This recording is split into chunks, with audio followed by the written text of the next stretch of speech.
শুনছি নাকি একটা ব্রিগেড ডেকেছে। আমি ব্রিগেডে কে যাবে না যাবে সব নিজ নিজ ব্যাপার, আমি যাচ্ছি না, এটা ক্লিয়ার কথা। যদি বলেন কেন যাবেন না, আমি যাব না একটা কারণে, যাব না একটাই কারণে, গত পরশুদিন যখন ওয়াকফ বিলের বিরুদ্ধে মুসলিম নিরীহ মানুষগুলো যখন নামলো, তাদেরকে রাজ্য প্রশাসনের পুলিশ যখন মারলো, একটা কেউ এর বিরুদ্ধে প্রতিবাদ করেছে?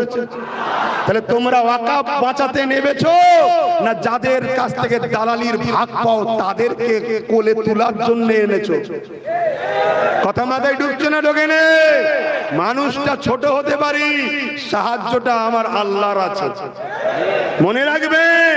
আমি যুক্তি সহ কথা বলছি।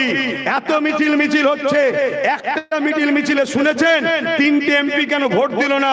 এদের বিরুদ্ধে সিএম কি ব্যবস্থা নিচ্ছেন আমরা জানতে চাই, কেউ বলেছে? কিন্তু আমি বলছি